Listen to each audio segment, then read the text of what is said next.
and welcome to the Indian Spectator. My name is Abhyudesh Sharma.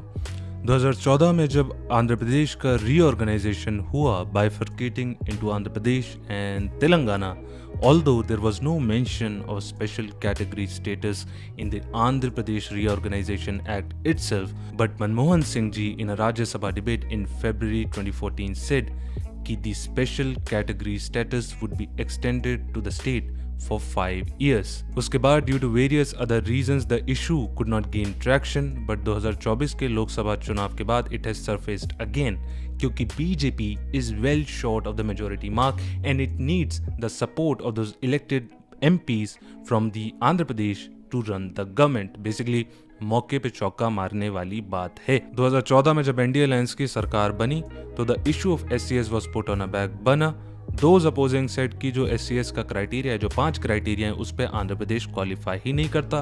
और दूसरा 2014 में planning commission ही खत्म हो गई। तो to console Andhra Pradesh, centre ने SCS की जगह एक स्पेशल पैकेज स्टेट को ऑफर किया, which will see a little further. But इससे टीडीपी की, क्योंकि पोस्ट बाइफर्केशन के बाद जो पहले चीफ मिनिस्टर थे वो चंद्रबाबू नायडू थे, उनकी डोमेस्टिक पॉलिटिक्स खराब हो गई क्योंकि the opposition went all ब्लिट्जक्रीग with the narrative कि इन्होंने राज्य के लोगों को धोखा दिया है। तो what is this SCS special category status? जैसा नाम से पता चल रहा है कि कोई एक्सेप्शन है। जैसे अगर आप हॉस्टल में रहे हो तो आपको पता होगा कि मेस के अंदर हफ्ते में 1-2 दिन स्पेशल खाना बनता था, उस दिन कुछ अलग होता था, जैसे कि ब्रेड की जगह शाही toast. This SCS was brought into the existence by the 5th planning commission in 1969 and इधर भी पैसों का ही चक्कर है बाबू भैया।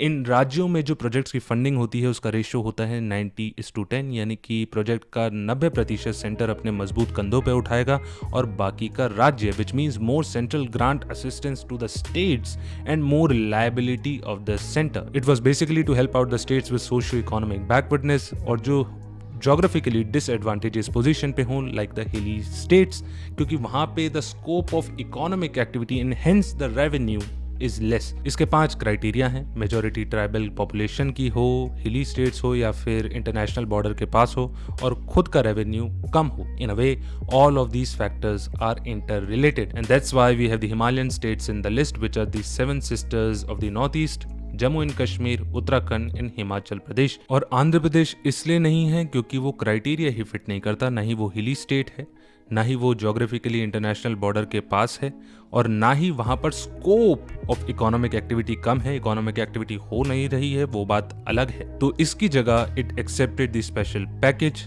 और क्या था उस पैकेज में?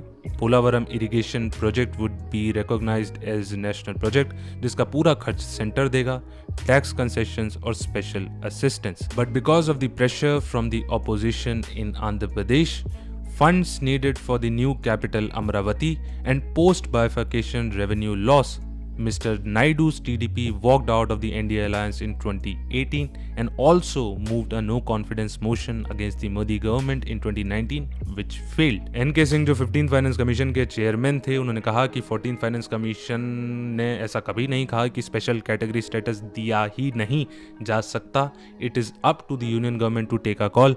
14th फाइनेंस कमीशन ने तो सिंपली वर्टिकल डिस्ट्रीब्यूशन को 42% बढ़ा दिया था and also introduce the revenue deficit grants, which basically means कि अगर आपके पास पैसों की शॉर्टफॉल है तो सेंटर उसको पूरा कर देगा, which Andhra Pradesh already received.